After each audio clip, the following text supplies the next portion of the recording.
is up, my peeps? Joshua Smith here with another GSD interview, where we interview top entrepreneurs, top health and fitness professionals, and just straight up top badasses that are out there dominating their space. So today, I have my good friend here in the studio, Andrea Romero. Andrea is a rock star real estate agent, team leader with Keller Williams, international singer, guy, just an overall badass rock star with a lot of things going on. So stoked to have you on the show today, Andrea. Thanks. I'm really glad to be here. This will be fun. Yeah, no, honored to have you here. It's gonna be awesome, dude. So you got a lot going on, right? So you're on track to do 50 plus closings this year. Yeah. Got your team rocking and rolling. You were just singing at the Inman conference to 2,500 people. Let's kind of talk about that first, dude, because I want to, because it's pretty amazing. I mean, how this all happened and this thing just went viral, and I don't know how many, like, you probably like millions and millions of views at this point. Okay, no, it's not quite that cool, but we got after this podcast, right, we'll all make it after this. No, the original video, I wrote the song to be silly, really, and thought it would be funny, which it apparently was. But I sang it at a grand opening event for the brokerage I was at.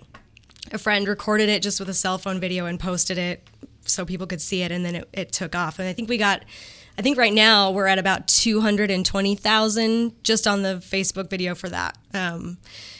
So that just went viral and it was completely crazy. You had people blowing up my phone because I was actually driving from California, so I didn't know what was even happening. Right. I was out of town, and people kept texting me like, "Oh, you've got this many views, we've got 1,000 shares, we've got whatever." I mean, it was just crazy.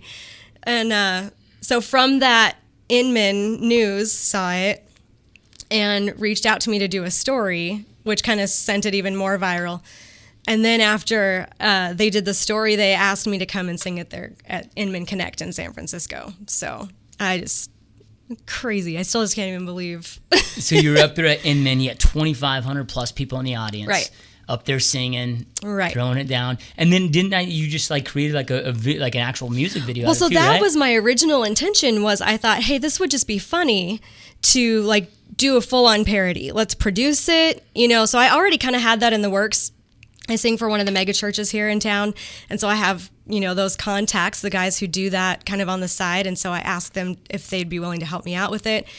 But it was camp season, so they were all gone like all summer. So we were trying to shoot this thing in between weekends and off camp times. And so it just took us a little longer to get it done. But I thought, we might as well just put it out there anyway, because that was what we had originally intended to do with it. And the professional one, I feel like it didn't get as much traction, but it's just kind of a good follow-up to show like what our heart was in the beginning. So yeah, no, I love it. So you got a lot of awesome big things going on right now. You guys are growing really fast. But before we get into what's up today and what's going on today, kind of want to rewind the clocks. Okay. Like when we look at entrepreneurs, and you're an entrepreneur, right? We're the people that jump off a cliff and then build our parachute on the way down, right? That's a perfect description, yeah. Let's rewind the clocks back to what was your journey to lead you into this crazy world, this crazy industry, which is life-changing. It's a blessing, right. But what led you here? Let's just rewind the clocks and go back to... Man, how far back do we want to go? I think it's funny. I think about, I kind of have always done things backwards. Okay. I was literally born backwards. I was born Frank breech, which means that like my hip was dislocated, so my feet were behind my ears. So when I was born, it was emergency C-section. It wasn't just like, hey, we're having a baby. It was like full-on emergency, turned at the last minute, my mom had to have a C-section, and I was in a body cast then for the first, I think, year of my life, 6 months, year of my life, right? So, I don't know, but my parents were always great, so I couldn't really do much. My parents just read to me. So I kind of they always just that love of knowledge started really young with me, where they just would read to me. I still reached my milestone. I was still able to like roll over and things with my body cast. Yeah, right on. Because my parents must have just been that cool, right? Yeah. Poured into me. And then, so I don't really, of course, remember much of that. I just know that I started out kind of always kicking and screaming. And then when I was about 6, we found out I had a disorder with my kidney. I had a blockage with my ureter, like the way it was formed when I was born caused backflow into my kidney. So that was like twice the size it was supposed to be. I had to have a major operation. And that I remember very vividly. So that was kind of the starting point for me. I remember being, 5, 6 years old thinking, man, I could die, going in for this major operation, and to be faced with your own mortality kind of at that early of an age. You're like kindergarten, right? I was in kindergarten, first grade. I think kindergarten when we kind of found things out, and I think I was in first grade when I had that first major operation. Yeah, I think I was in the hospital for like a week. So I kind of always, my parents were, again, just so great and always, nope, this is what we got to do. We're going to just get you through it. It was never a question. They just had this unwavering faith of, nope, it is what it is, and we're going to get you through it, and you're going to be perfectly fine, and away we go. Yeah. And so that was kind of my first big obstacle, but got right through it. And it was kind of always that thing that made me tougher than everybody else, like to show everybody my scar, well, I'm like so much cooler than you. Like, it was a big deal.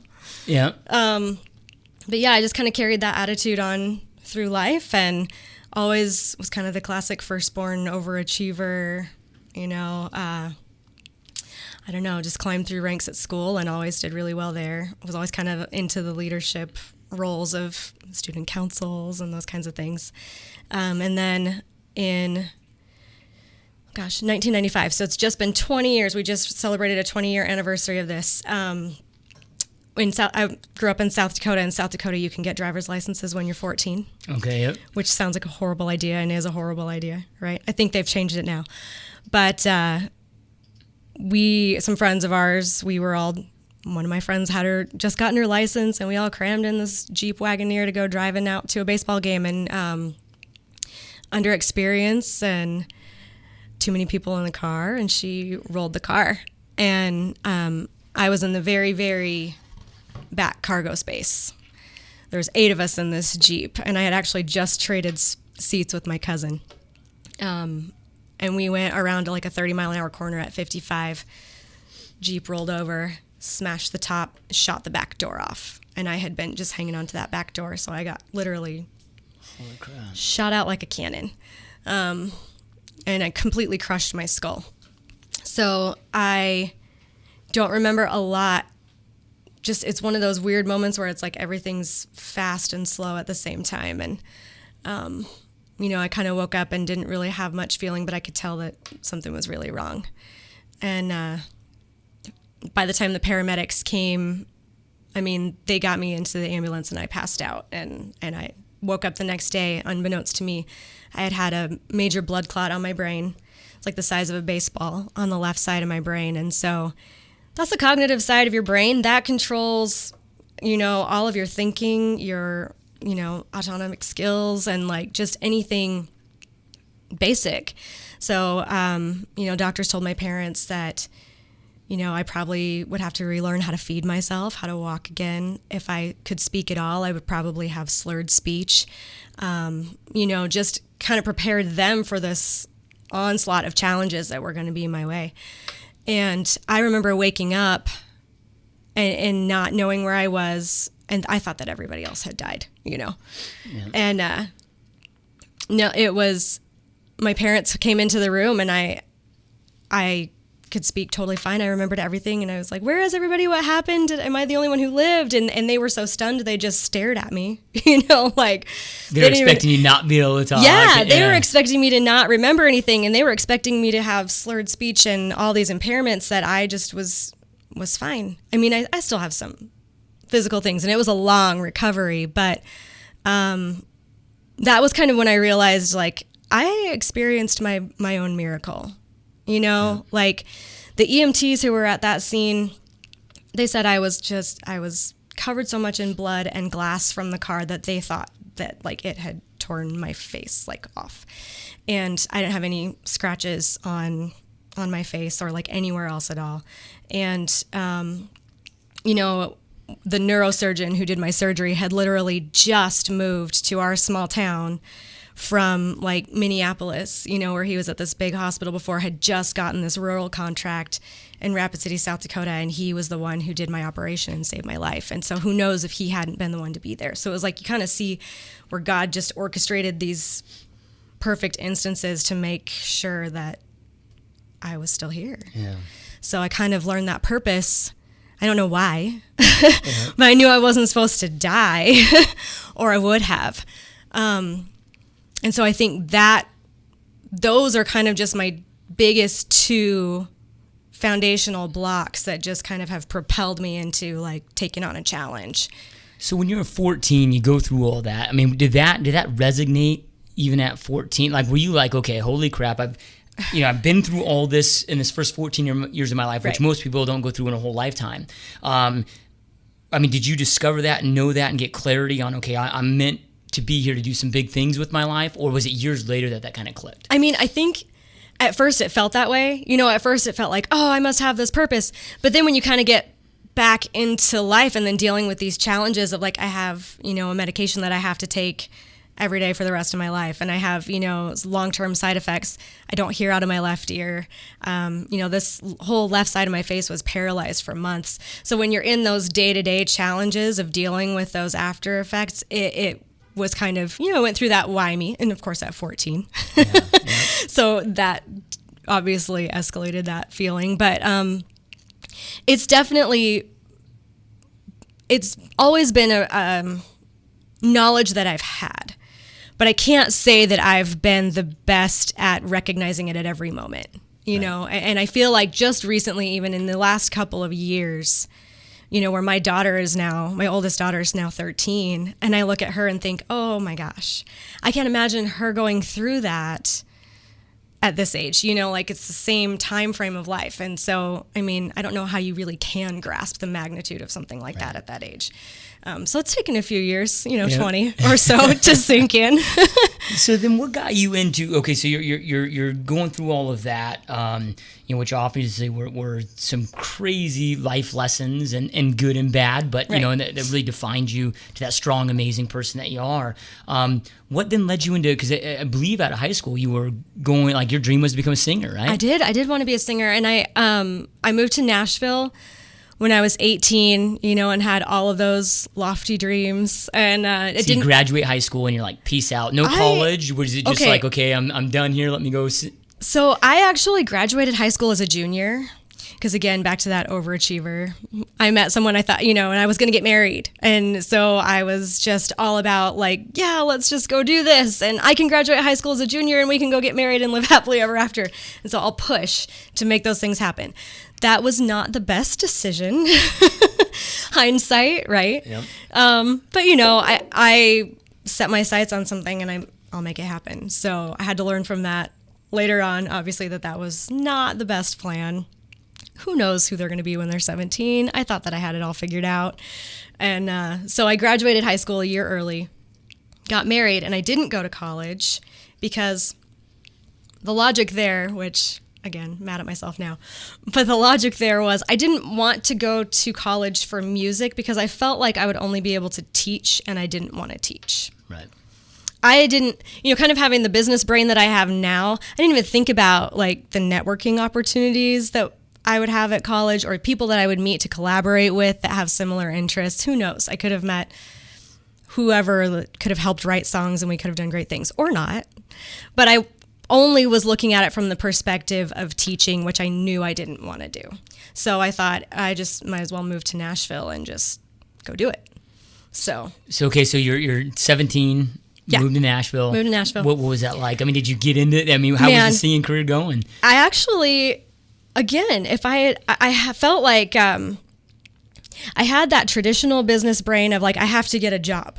I have to get paid hourly. I have to have consistency, and so I always worked for a retail clothing store. And so I just went on board with this clothing store, and it was commissionable sales, always been on commission.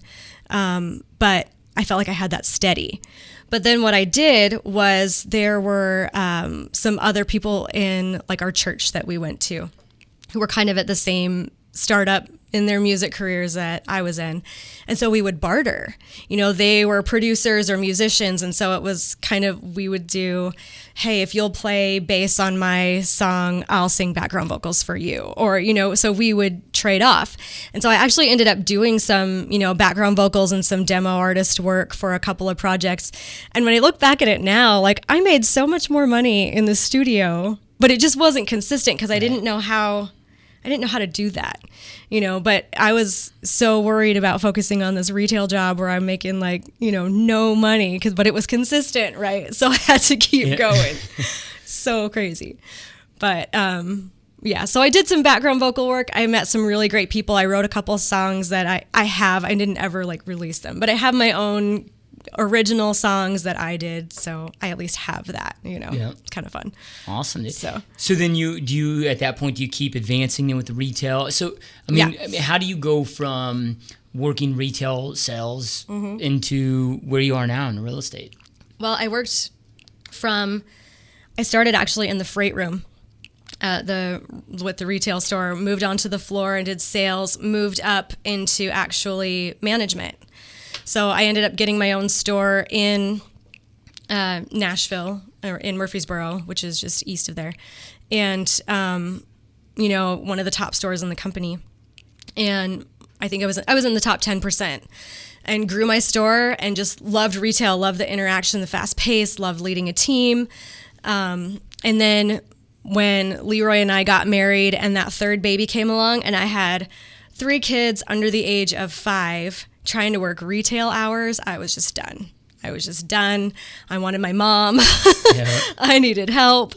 And so we moved back to South Dakota at that point to be near my family. And I got into banking. So I went and worked for Wells Fargo for a while. And unbeknownst to me, banking is retail. Yep. So I thought I was getting out of retail, and I was just going into this other facet of retail, right? So I got a lot of great experience there, though. As far as consumer lending goes and credit, what that looks like, how it affects, all aspects of purchasing, and especially home purchase. Leroy at that point was working for Wells Fargo Financial. So he was doing, kind of some subprime lending, mortgages, those kinds of things. So we just kind of got exposure to that world. And I always had been interested in real estate, but I had set it way up here like it was this really prestigious, lofty profession that was too good for me. Like I don't have a degree, I don't have a business background, like I could never do that. I just told myself all these reasons why it would never make sense for me to do it, and talked myself out of it. Well, after we lived in South Dakota for a couple years, we were so tired of the cold. So we moved down here. We had actually met here. We worked for the same retail company, and I had actually worked for Leroy when he managed the store in Chandler. Oh, okay. And so we ended up making the change back here because we just were tired of the cold. So you went from Tennessee to Arizona before going yep. back to South Dakota? Yep. Gotcha. Yep. And then from South Dakota, we moved back here. I went from Arizona to Tennessee. It was like I was working in the store here and then got my store in Tennessee. So I kind of like bounced around a little bit. Yep. But always between kind of those 3 places. It's Rapid, Nashville, or here. Yeah. And so we were just so tired of being cold that we thought, we watched the market. This was like 2007. And we watched the market kind of trending downward. And in 2008, we were like, this is kind of a no-brainer for us. Why wouldn't we just, move now when the values are going down? We've seen where they were on the high. We know that they can get back there someday. But don't you think it would make sense to maybe get into this when everyone else is running out and establish a name for ourselves in the low to eventually, ride it back up? And that's essentially what we've done. So you guys made the decision to move out here. But now you're in the West Valley, not Chandler, right? Right. Okay. So you move out here, you move to the West Valley. Do you guys both jump back into the banking world, or how did? Well, by that time I had my 4th baby, and I don't know what happens when you have that 4th one. The wheels start falling off. It's kind of crazy. So we had 4 kids under the age of 6 at that point. Right? Craziness. So that was my full-time gig. And Leroy went back, he transferred down with Wells. He ended up going into prime lending in 2009. So like at the bottom, right? Yeah. In which we thought this was going to be this great idea. And it was so hard. It was so hard. But we made it. It's funny. That's that year that we look back that we're like, man, if we could survive that year, like financially, we can probably do just about anything. Yeah. So I think my exposure to real estate really came through his mortgage career.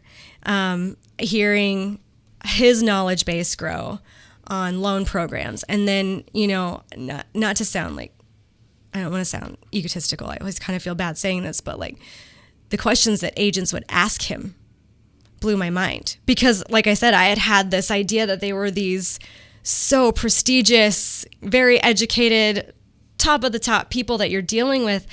And these agents were asking him questions that I was like, oh my gosh, they're helping these buyers then they don't even know. And oh my gosh, like how are these people are not represented and they don't even know. And I was like, that's it. I gotta go I gotta get licensed. Like people need help. Yep. You know? Yeah. And it's one of those crazy things where the barrier to entry is so low in the real estate industry. It's yeah. I mean, you would think and you would expect, but when you get in, it's such night and day from what you think. I mean, don't get me wrong. There's a lot of brilliant, amazing realtors out there, but there's so many bad. There are, that's in any industry. It plays out that way anywhere. But I feel like, my view was so skewed until I kind of got, that inside look into it. And I just looked at houses for fun. I would just be on different real estate agent websites just looking at houses. We weren't moving. Right. We weren't looking to buy anything. Yep. I just wanted to know what was happening in the market, and I thought that was normal. And then I guess like not everyone just sits around searching, property websites all day. What? So you get licensed, though. So you jump into the space, you get licensed. In 2010. So kind of towards the bottom, very much the height of the distressed property market. So what was that first year like? Was it harder than you thought? Was it easier than you thought? What did you go through your first year? Oh man, so much harder than I thought. So much harder than I thought. I thought that I kind of almost would have this in because my husband did mortgages. So I thought, his clients will just want to work with me, It didn't always work that way. And, not that I was looking for a handout. I just kind of thought it would be this team 1-2 punch and it would just be easy. But there was just so much to know, and I wanted to do things right. And, my whole goal was to make sure that my clients were educated throughout the process. So that meant that I needed to be educated.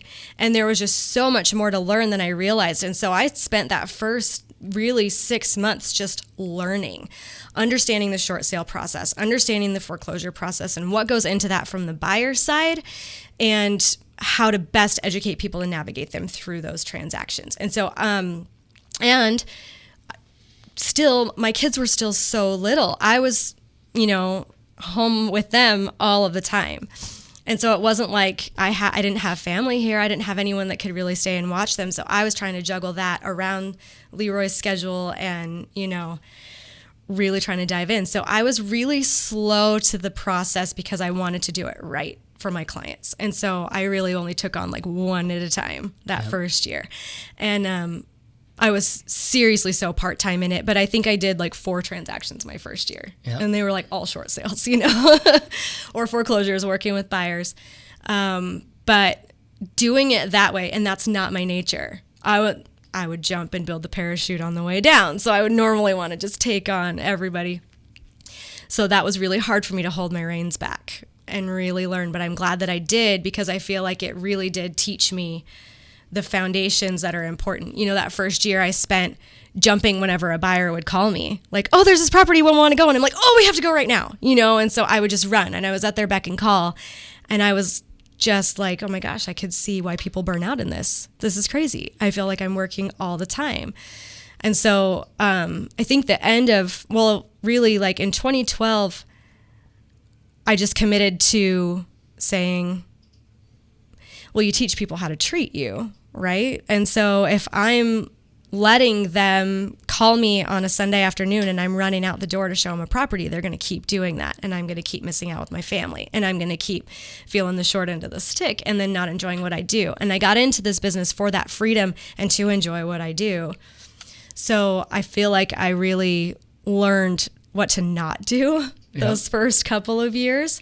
And, I also decided in 2012, I let my clients know I am a mom first. So I don't have a sitter and I don't have family here. These are the hours I'm available to show you properties. If it's outside of these hours, I may have some or all of my kids with me. Yeah. And but they're usually pretty damn cool with it, right? Were you kind of like shocked like how cool everybody was? I was, because I was so adamantly against, like, I will not bring my kids on a listing appointment. I will not bring my kids to a buyer consultation ever. Like it's so unprofessional. And I was the one imposing that on myself. Yeah. Because when I put it up there to my clients, they were like, oh no, that's so great. Our kids will just play. They'll have a great time. Oh, we want to meet your kids anyway. It kind of brings this human element to what you do. And it's just another way to relate to people. And they were so cool with it that I was like, man, I should have just done this sooner. And so when I really got over that in my own mind, that next year I did like 20 transactions, just by piecing it out and not being afraid to bring my kid, not being afraid of what they're going to think if I have my kids with me. Or, I kind of just got over it and owned it. Like, this is who I am. So in real estate, you've got, and this isn't just a real estate stat. I mean, this is really holds true for all entrepreneurs and all different industries out there, but 90% fail in the first 3 years. So what do you think were some of like the hardest lessons? And you kind of talked about the scheduling, when to say yes, when to say no, and owning your own schedule. But what maybe a couple of those other things that you feel once you grasp those, or you had to overcome those for the business to get better, easier, however you want to say? I feel like for me, it was just the front side education. Those consultations initially are so important because that's where you set up how you're going to work with a potential client, what they like, what you like. I like to ask my buyers 500 questions to show them 5 houses, as opposed to asking them 5 questions and showing them 500 houses. And I have that conversation, and it's, if you give that option to anyone, they're going to take the ask me 500 questions now, because I don't want to drive around and see 500 houses. By the time you even get to the 5th house on a showing, you don't remember a lot of the details about what you liked or didn't like on the first one. I give my buyers permission to fall in love with the first house you see. You could very well fall in love with the first house, and we write an offer on the first house. And that happens a lot because we go so in depth on the front side that we have it so dialed in. We're only going to get in the car and go to properties that you're going to love. That's it. So I think that's really what I took away from it, was just, you have to dial down those specifics on the front side and really set up those expectations across the board. So what are some of those questions? Like, if you're like, okay, there's 500, well, there's probably not 500, no, there's a lot of questions. Right? What are maybe the some of the few that you're like, you've got to be asking these, agents need to be asking these? It's a huge mistake not to ask these when you're in that initial consultation. I think it's really important to know like the top 4 or 5 absolute must-haves. And if it's a married couple, I need to know that from him and her. I need to know that from both sides of the party, because sometimes they write out their list and they don't even have the same must-haves. Right. So like knowing who wants what and making sure they're on the same page. But then also having that conversation when they're pulling from third-party sites. They're sending me listings that, okay, but this one doesn't have the pool, and that was a deal breaker. So like, I haven't even pulled properties with the pool because that was a deal breaker, and then you're sending me properties with the pool. So we have that conversation up front, so we know exactly what they want. So the must-haves is important. And then we also have the conversation, especially in resale, there's not a perfect 10 house. We're not going to find that house that has absolutely every single thing on the list. So we're looking for 7 or 8 on a scale of 1 to 10. That's just the reality of it. And so when we go to a house, if it's like a 4 or a 5, you're probably not going to jump on it. But if we go to a house that on your list is a 7 or 8 out of 10, that makes sense, right? Because there's just not going to be that 10. You're just not ever going to find that one. Unless you're building it from the ground up yourself custom, you're not finding that perfect every single item house. Right. You're just not. You're going to have to make it yours in some way. Yep. So, okay, so you're out there, you're getting the job experience, you're getting the years in. Each year you keep stacking up. So now you're doing 20 deals a year. And then now your husband got or if we fast forward to now, I mean, right. He's licensed, he's with you guys have teamed up. So how do you go from 20 deals to, because I know we were talking before the podcast, I mean, you have some big plans. You're like, hey, we just got clear on vision. We're going big. We're doing some big things. You're having your best year that you've ever had. How do you go from 20 deals that year to really transition to what you are doing now today, what's working today? So I think my biggest pitfalls, I guess, really, we did 20 deals, and then last year we did 39, and then we're on track for 50 this year. And I didn't know how to get out of my own head. So like the relational part and the knowledge that I acquired in that whole first couple of years that I was going slow, I don't know how to teach that to someone else. I haven't documented my systems. I haven't documented processes. And so huge aha for me was when we hired an assistant this year who's amazing. And I realized how much of it I was doing myself when I hired that assistant, because having to teach her, and we only have her part-time, and I can't even believe the amount of work that she does. And then there's still room for probably another admin position there. There's still probably room for another full-time position, and I've been doing all of that myself. So having Leroy on the team too, where he's like having to pull information out of me, because I'm not a teacher. Yep. I'm not a teacher. I'm happy to share, but I'm like, as I go. Do some are meant to do, some are meant to teach. Yeah. Yep. And so having other people on the team holding me accountable to teaching them. And, having Deborah is documenting our systems. She's writing our operations manuals. So that's huge. That makes it scalable, right? So then if, God forbid something happens with her, or if something happens to me, like last year I had another major operation that took me out of commission for a couple months. We just know that that's going to be in my future every few years. I need to be replaceable in some capacity. We've got to be able to have those things dialed in. So that's been the focus, especially just the last few months, really getting into the database, because I kind of didn't even really have one. Yep. Some of those things that are, they're no-brainers and they're just the basics, but they're so important because, like you said before the podcast was, you don't need to reinvent the wheel. It's all already been done, and it's being done at a really high level. So all you need to do is you just need to do it.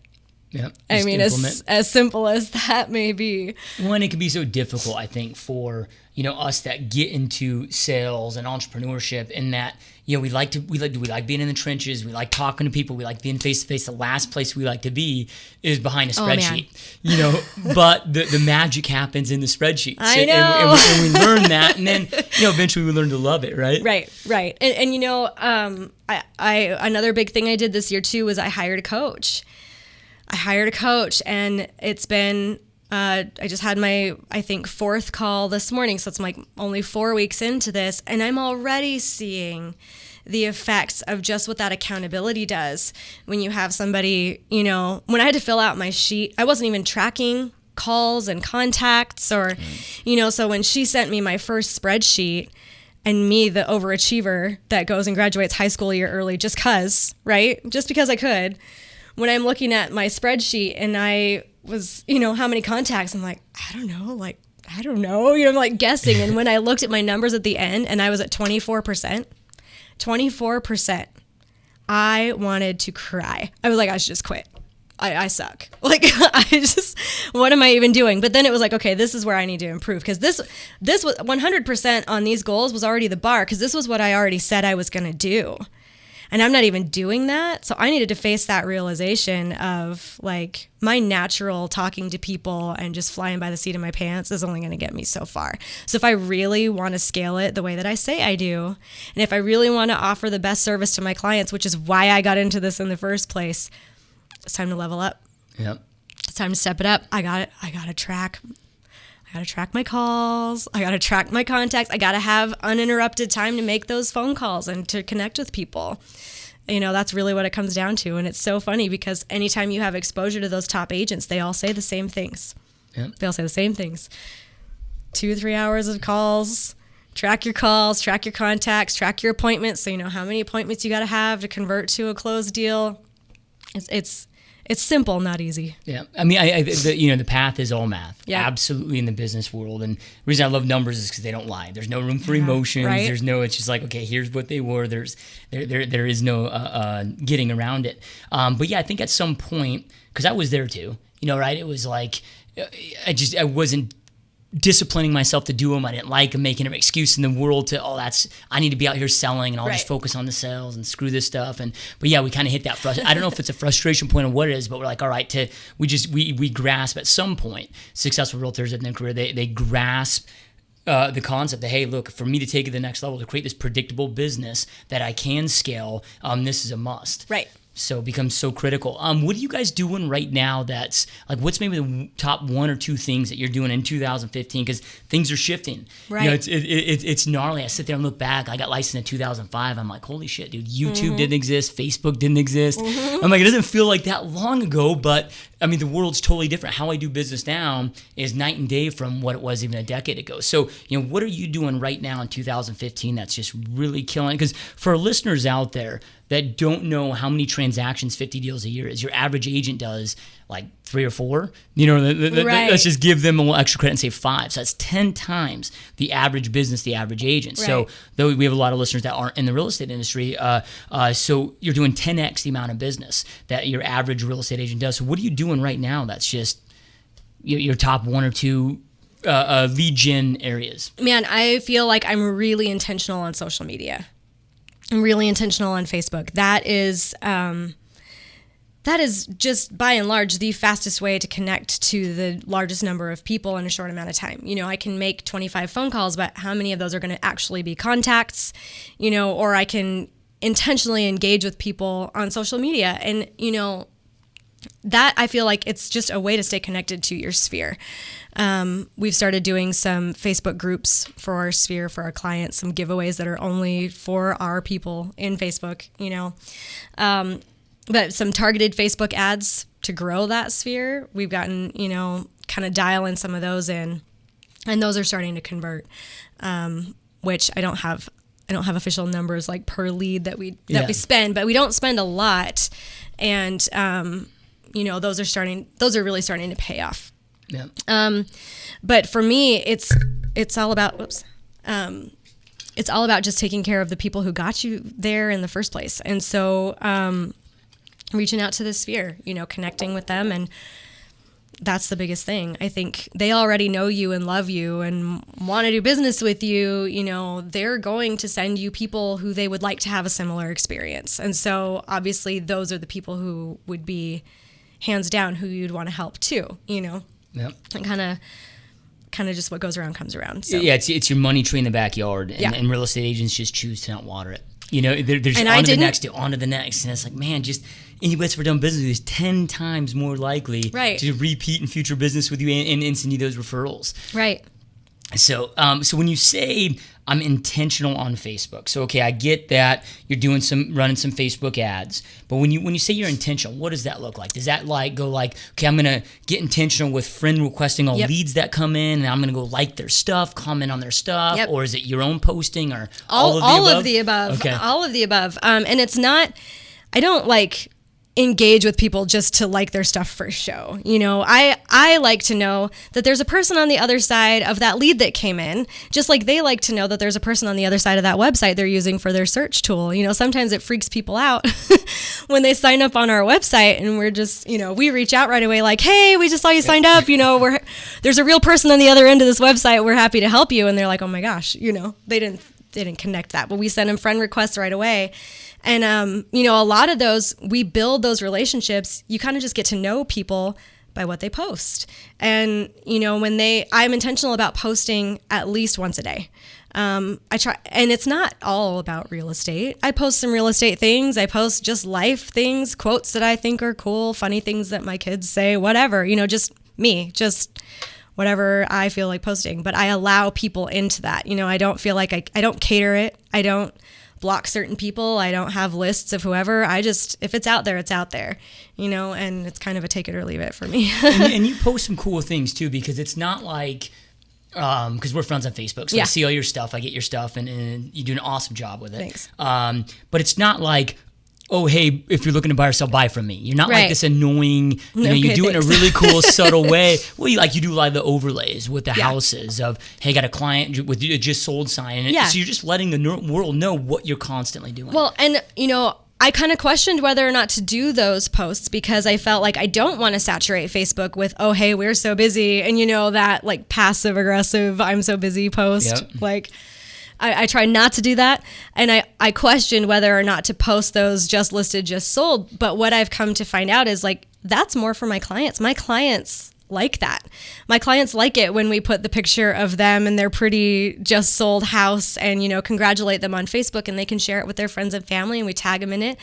And, it's funny. I've questioned it so many times because I feel like you can tell where there's people that have like give you the eye roll of, oh, Andrea's posting another real estate post, whatever.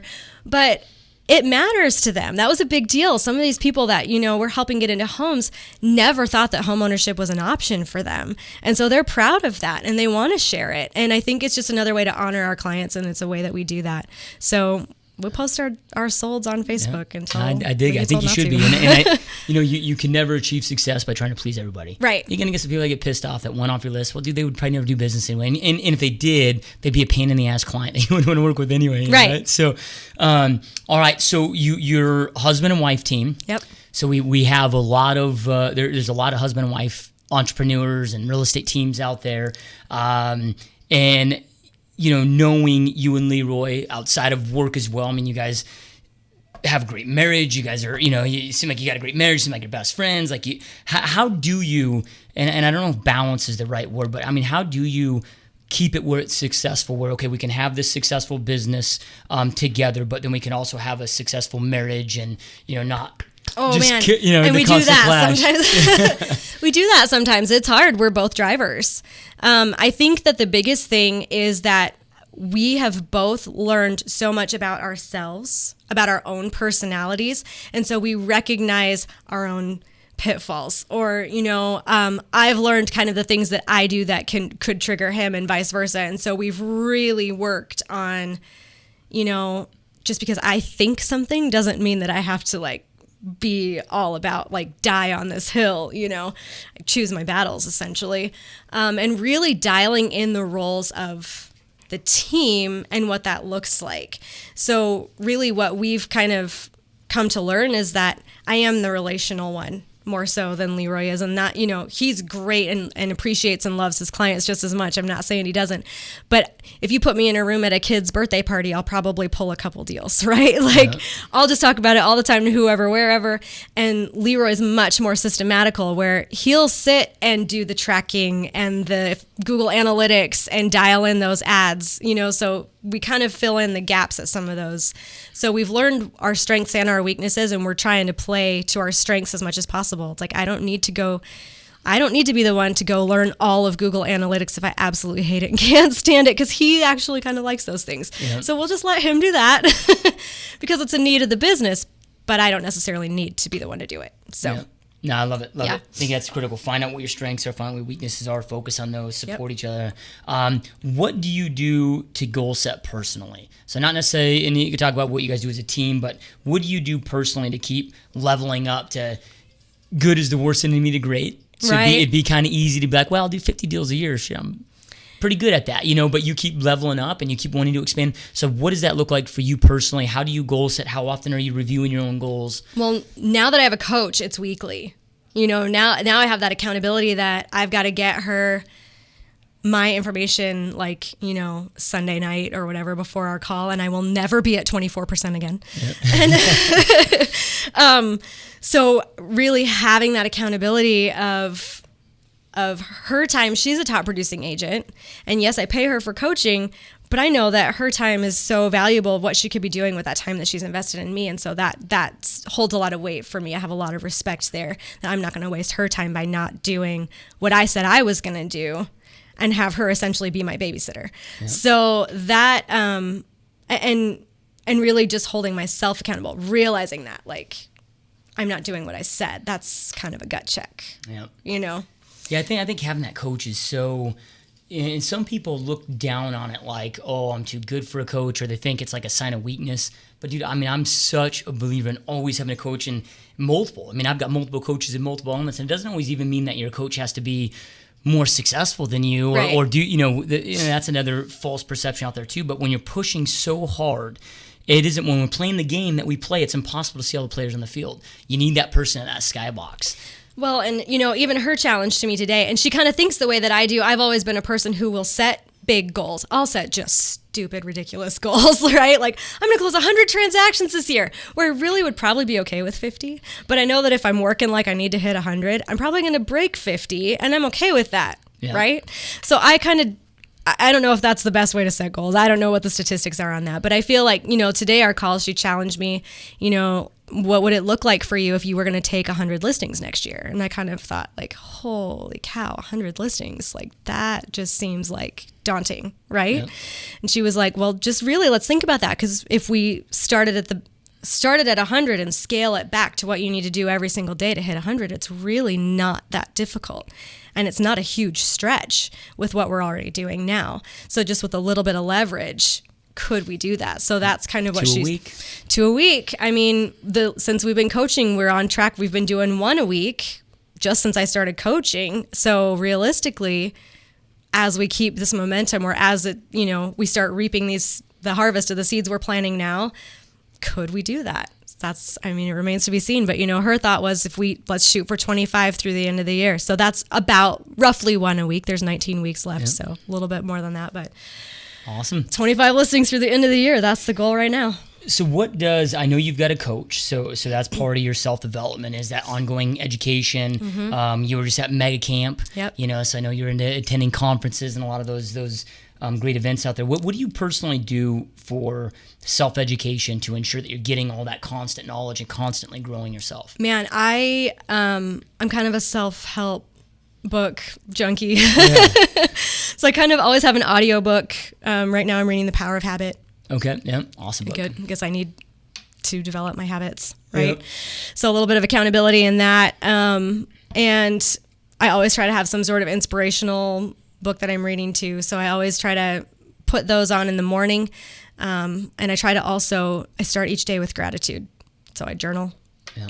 And that's something I just started back in April consistently doing. But now it's one of those goals for me I have to do that in the morning. I wake up and I have 3 different things that I write down that I'm grateful for that day. And at first, that first week, I felt really shallow because I was like, oh my gosh, I can't think of something different. I was trying to think of something different every single day because there should be that many things, right, that you're grateful for. Like there's an abundance of things to be grateful for. Yeah. But it was a lot harder than I thought. But now I think today when I did it this morning, I was on day 134. Yeah, awesome. So 134 days in a row of straight gratitude, and I have seen the shift in my life. I mean, it's just amazing what when you focus on the positive things.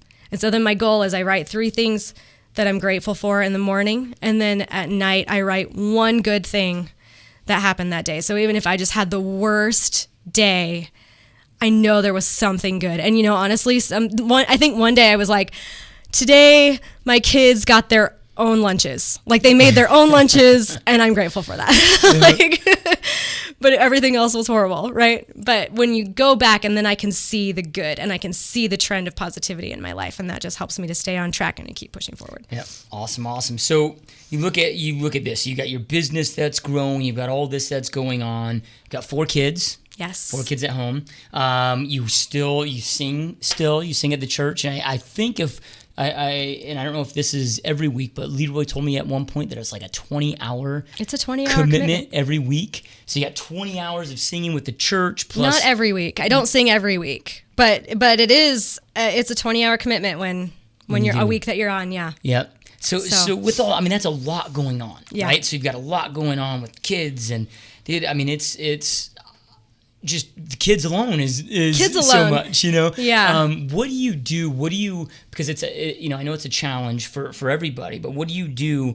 You've done an amazing job at being successful and I hate the word balance, but having it where you're able to still be great at your business, but be a great mother and still be there, yeah. And still be involved, and then also still be involved with your church. Like what's your secret? What do you do there? There's really no secret. I think you just do it. No. It's like I haven't leveraged out the kids. I don't have a nanny. The biggest leverage I got was that they ride the bus. But I'm the one who puts them on the bus in the morning, and I'm the one who's there when they get home at night. My older son went to live with his dad in California this year, so that was hard. But I make the effort to go spend time with him too, and keep that relationship going. But you just do it. And I felt like having 4 kids at home when they were all little just felt like it was never going to end. It's from sunup to sundown. It is work constant all day long.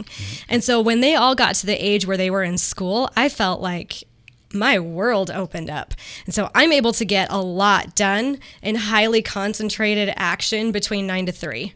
Then I think a lot of people get done just kind of spreading it out, by structuring your day.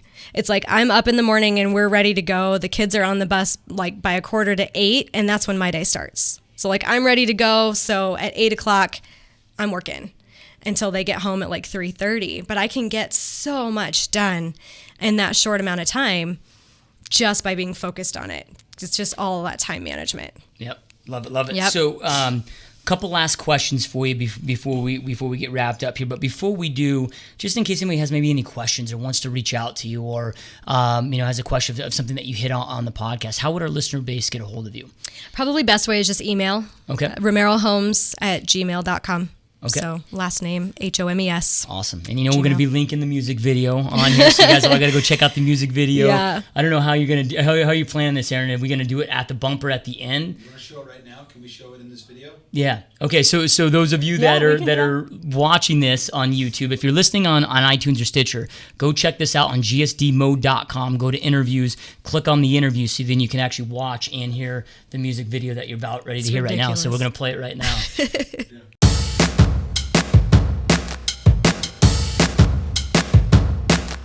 Too late.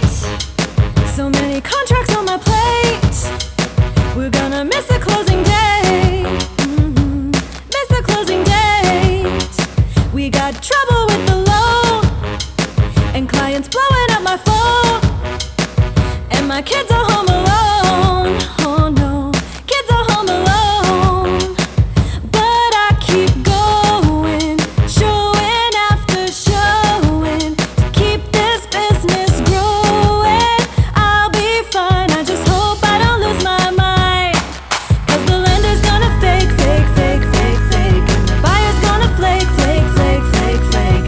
I just wanna take one day off, one day off. 'Cause the seller's gonna hate, hate, hate, hate, hate, but their closing might be late, late, late, late, late. I just wanna take one day off, one day off. My key won't work again. How am I gonna get in? A doggy door, climb the fence. Oh no, I don't wanna climb the fence. These buyers can't make up their minds. Don't wanna show it one more time. That is unless they're gonna buy. And I know they're gonna buy. So I keep going, closing after closing, to keep this business growing. I'll be fine, I just don't wanna lose my mind. 'Cause the lender's gonna fake, fake, fake, fake, fake, and the buyer's gonna flake, flake, flake, flake, flake. I just wanna take one day off, one day off. 'Cause the seller's gonna hate, hate, hate, hate, hate. The closing might be late, late, late, late, late. I just wanna take one day off, one day off, one day off, one day off. I want one day off, one day off. I want one day off, one day off. I want one day off, one day off. Hey, just think, while you've been watching Bravo and HGTV with their $1 million listings, we're out here on the streets for real. My clients open credit cards right before we close. I just need a break. And to the sellers over there, priced hella unfair, I say, come on, bring it down, I need a break. Whoa, yeah.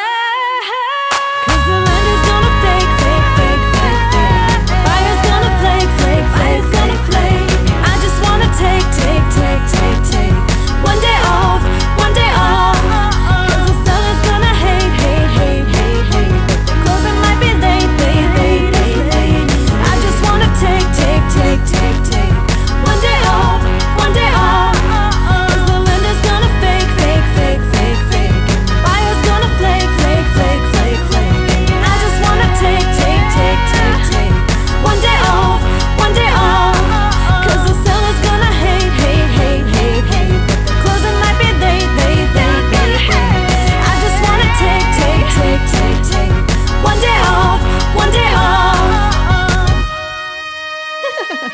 I need a break.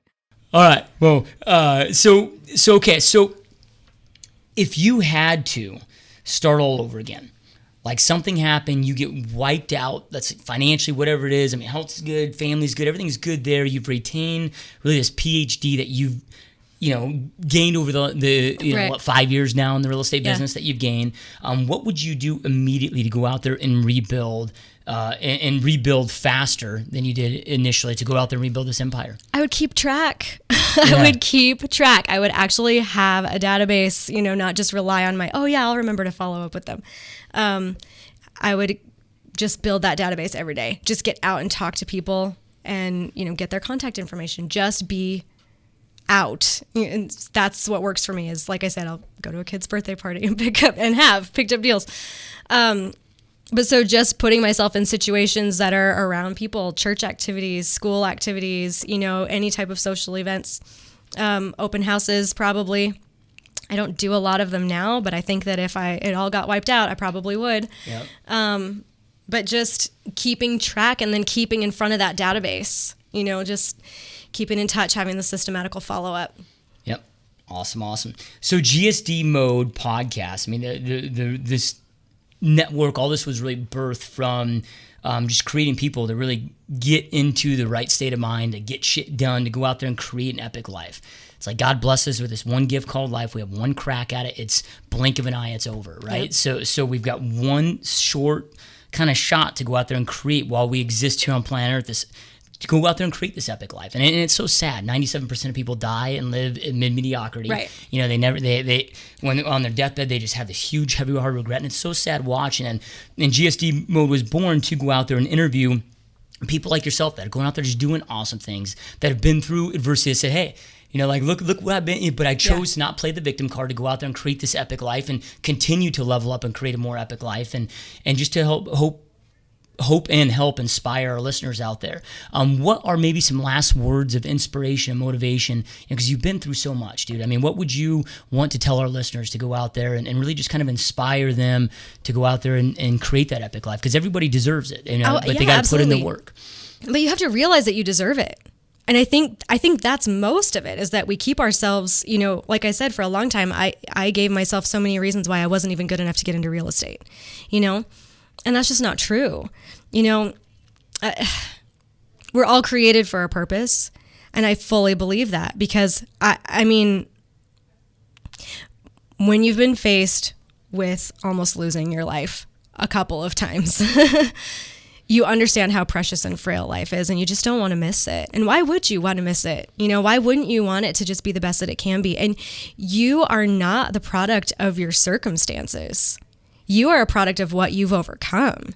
And so, I look back on all of the things that have happened in my life, and there's a lot of bad in there, but I will focus on the good, because there is always good. There is always good. And that's what life is all about. That's what it's all about. Yep. So love it. Awesome. And to our listeners out there, you guys, I know in every podcast with this, but information without implementation is the start of delusion. Right? So you've heard some awesome content today. Andrea is a rock star agent, closing a lot of deals, expanding her business quickly. Take something that you learned today, take action on it now, implement into your business. Execution is the heartbeat of your business. So keep out there, keep dominating. You guys, thank you for listening. And Andrea, thank you so much for being on the show. Thank It's an you for absolute having honor. me. I appreciate it. Yeah, you got it. Take care. Thank you so much. All right, peace out, you guys.